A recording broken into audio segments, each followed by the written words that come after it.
I've built my entire career taking on bureaucracies. I took on the bureaucracy of Big Pharma and won.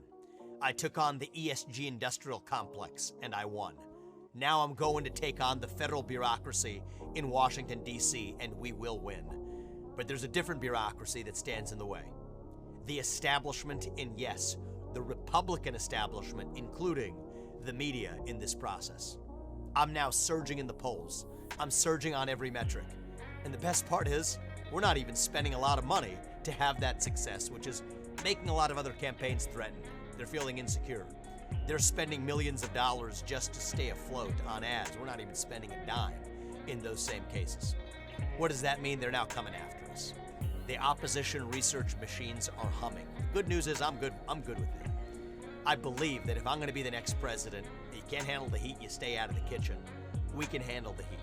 We're running the most transparent campaign in modern history. And so in that spirit, I want to lift the curtain on how this game is played. I took a call on Sunday from a reporter from one of the 3 major newspapers.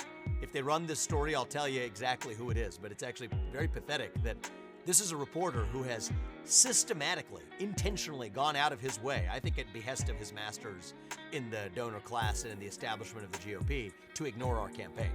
There hasn't been a single mention of our campaign in stories he's written, even as candidates polling at 6th and 7th regularly get mentioned as the mainstream contenders, and that's okay. But the funny part is it caught our team's attention that this guy suddenly wanted to talk all of a sudden on a Sunday. And so we had a conversation with him. Turns out he was writing a story where he was literally reading from a checklist. It was clear he was even mispronouncing or messing up the sentences. He's reading from a checklist that he was given of quotes from the 3 books that I'd written over the last 2 years. And it was clear he was going to publish them because somebody had fed him that information. But there was a little weird thing about it.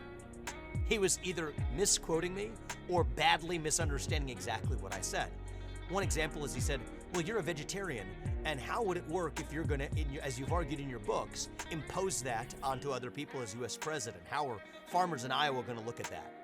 He's literally reading from a page, handed to him, and I stopped him in the middle of the interview and asked him, did this story come from an opposition research arm of a different campaign? He stuttered, he stammered, but basically the answer was yes.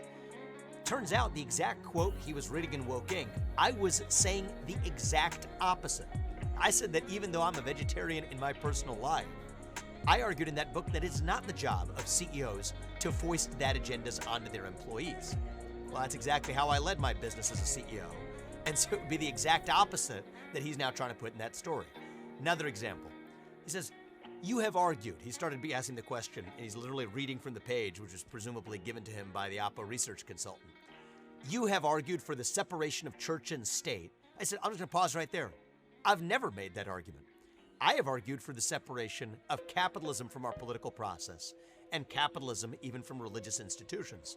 That's what my books were all about. The spread of capitalism and vice versa to become corrupted by politics. He was taken aback because he was reading from a quote that clearly was fed to him, and he was stammering, didn't understand what to do. I asked him a simple question. You're writing a story about quotes from my 3 books that you're saying now undercut my presidential campaign. Have you read the books? Woking, Nation of Victims, Capitalist Punishment? No. Have you opened the books? No. Do you have the books? No. So think about this. A guy from one of the 3 major newspapers in the country, and it's not one of the liberal ones, okay? This is what's staggering, is actually the corrupt nature of the GOP establishment, the money relationships, the repeat relationships of trading information behind back doors. They've been doing this for years, and the payouts they make. This guy's about to write a story based on quotes from my books, fed to him by a political campaign or its super PAC, and yet hasn't even read the very books.